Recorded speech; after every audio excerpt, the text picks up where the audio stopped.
on dit souvent qu'on a un esprit militant, mais on est des militants associatifs, c'est-à-dire qu'on défend à la fois l'émergence artistique, parce qu'on a plus de la moitié de notre programmation qui est dédiée à l'émergence.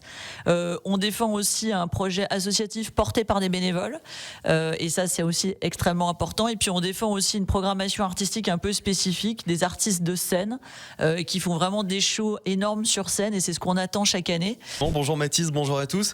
Le week-end prochain, il y a un des gros rendez-vous de l'été dans les Alpes du Léman, Rock & Poche, un festival rock le plus gros de Haute-Savoie. Et Ludivine Ducrot, la directrice de l'événement, est avec nous. Bonjour Ludivine. Bonjour. Alors, juste pour rappeler aux auditeurs qui ne connaissent pas Rock & Poche, c'est plus de 30 ans d'histoire. Ah oui, c'est 32 ans d'histoire associative, puisqu'on est un festival associatif depuis ses débuts, depuis 92. Ce festival, il se passe à la Frasta, donc c'est le site, un des sites de Aberpoche, de la commune d'Aberpoche. Il se passe pendant évidemment 2 jours. C'est une rue des Alpages en fait qui se reconstitue pendant 2 jours, donc c'est un événement extrêmement festif avec 2 scènes, 16 groupes sur les 2 jours, et c'est un événement qui est très pérenne et on est très content qu'il soit encore là aujourd'hui. Ouais, plus de 30 ans après, il est encore là, et ça fait quoi d'être le plus gros festival de rock de Haute-Savoie? Alors le plus grand festival de rock de Haute-Savoie du monde, c'est une dénomination qu'on a depuis à peu près une vingtaine d'années maintenant et qui représente bien ce qu'on est, c'est-à-dire un festival qui se prend pas la tête et qui accueille du public pendant les 2 jours, beaucoup d'esprit festif et de convivialité, et c'est vraiment ce que le public vient chercher au Rock & Poche, de la musique et un très très bon moment. C'est vraiment la parenthèse chaque été de vivre là-haut à la Frasta, un peu au frais, et je crois qu'on en a besoin là. Exactement, en plus avec cette vigilance canicule. Alors au bout de 32 ans, vous revenez avec une nouvelle édition et toujours avec ces mêmes valeurs qui font votre singularité. Oui, c'est vrai que le Rock & Poche est un peu particulier. On dit souvent qu'on a un esprit militant, mais on est des militants associatifs, c'est-à-dire qu'on défend à la fois l'émergence artistique, parce qu'on a plus de la moitié de notre programmation qui est dédiée à l'émergence. On défend aussi un projet associatif porté par des bénévoles, et ça c'est aussi extrêmement important. Et puis on défend aussi une programmation artistique un peu spécifique, des artistes de scène qui font vraiment des shows énormes sur scène, et c'est ce qu'on attend chaque année, et c'est ce qu'on défend. Et c'est vrai que voilà, on est toujours là, et ça demande beaucoup de militantisme et beaucoup d'engagement chaque année à nos bénévoles. Alors, notamment dans les têtes d'affiche ce week-end à Aberpoche, on va pouvoir voir Joey Starr. Alors oui, Joey Starr qui sera là pendant le samedi 3 août. On l'avait déjà accueilli il y a 8 ans en arrière. Il était venu avec son projet Caribbean Dandy.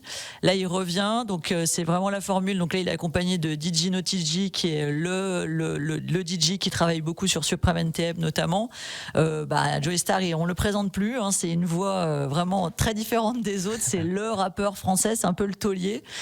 Et c'est vrai que le rap est une identité artistique aujourd'hui très forte. Il le défend lui depuis plus de 30 ans, et c'est quand même super chouette de voir ce personnage arriver au festival. Et c'est pas compliqué de le faire venir dans les Alpes du Léman. Comment on lui explique? On lui dit que c'est quoi, à 20-30 minutes d'Annemasse? Ouais, alors on lui explique quand même que c'est pas très loin de Genève. Alors il est déjà venu, donc il connaît, et là il se rappelait, donc il était très content de revenir. Quand il était venu en 2016, ça s'était très très bien passé. Il a fait un super show.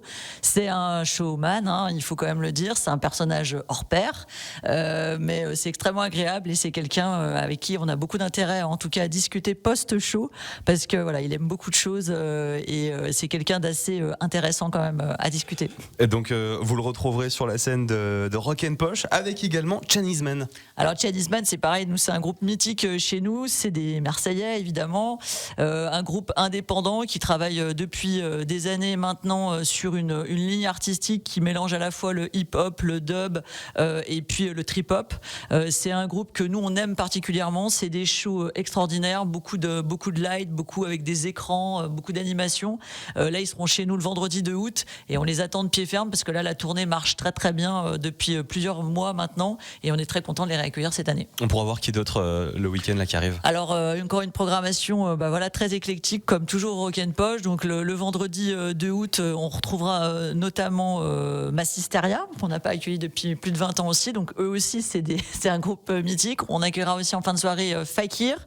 L'ouverture se fera avec MPL, et puis le samedi 3 août c'est FFF qui revient, donc ça faisait 30 ans qu'ils n'étaient pas venus chez nous, donc un groupe un peu mythique du rock funk français.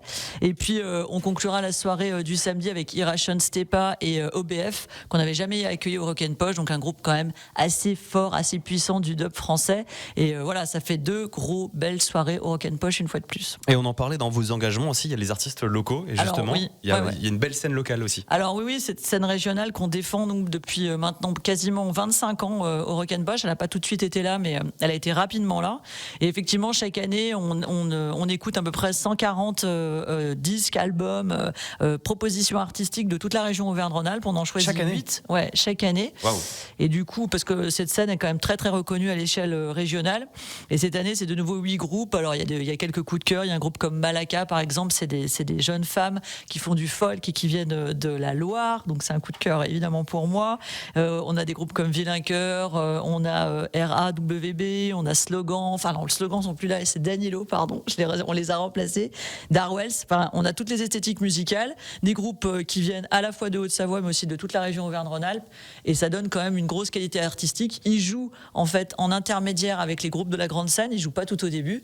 Donc ils profitent vraiment de toute l'aura et de toute la jauge du festival. Et ça, pour eux, en général, c'est un grand moment. Donc ça veut dire que Rock'n'Posh, il y a une attente du public forcément, mais il y a aussi une attente des artistes parce que eux aussi ont envie de venir se produire sur scène à Aberpoch. Oui. En général, ils sont assez contents d'y venir, que ce soit la grande scène ou la scène régionale, parce qu'il y a une vraie ferveur chez nous, un public qui est vraiment engagé.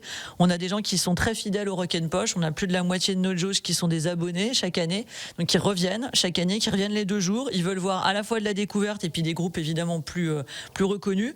Et il y a une vraie ferveur des publics. Les publics sont très engagés. En général, les groupes nous disent qu'ils sont toujours épatés de voir à quel point les publics sont à fond, rendent, et cette ferveur, elle est assez incroyable.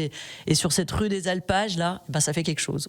Alors côté pratique, comment on peut venir, comment on peut se garer pour Rock'n'Posh? Alors au Rock'n'Posh, on se gare au village d'Aberpoch, puis après on monte en navette, donc on sécurise son véhicule dans un parking, et après on monte en navette, donc c'est assez pratique. Ça donne aussi toute l'ambiance de l'événement, puisque déjà dans la navette il y a une grosse ambiance en règle générale.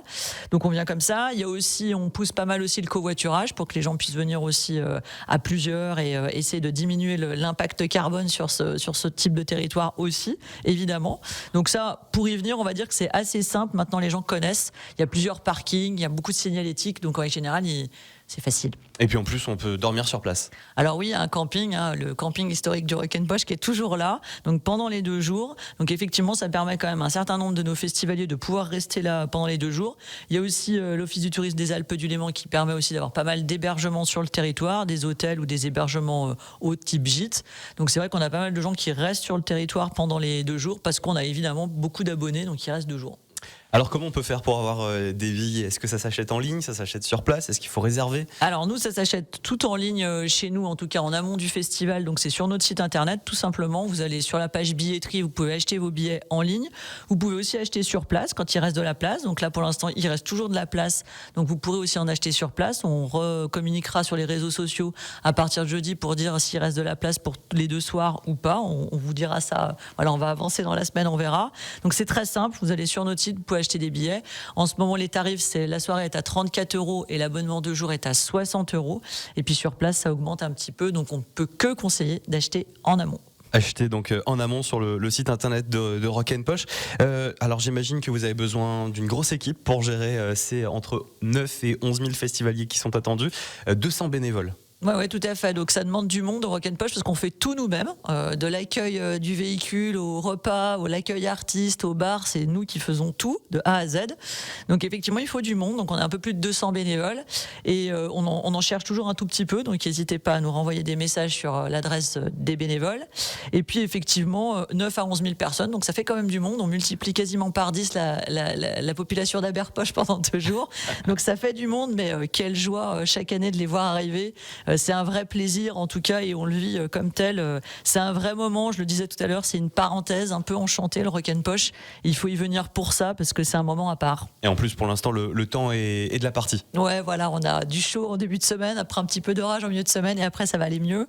Donc il va faire beau au Rock'n'Posh, donc il faut en profiter parce que des fois on a un peu de pluie, mais malgré tout c'est toujours aussi bien. Exactement, merci beaucoup Ludivine Ducrot. J'imagine qu'on peut retrouver toutes les infos sur le site internet de Rock'n'Posh, sur vos réseaux sociaux également. Ouais, rock'n'posh.com et puis évidemment Instagram, Facebook sur lequel on est très actifs. Donc toutes les infos sont sur les sites. Merci beaucoup Ludivine Ducrot. Je rappelle Mont-Blanc que vous êtes directrice du festival. Merci beaucoup.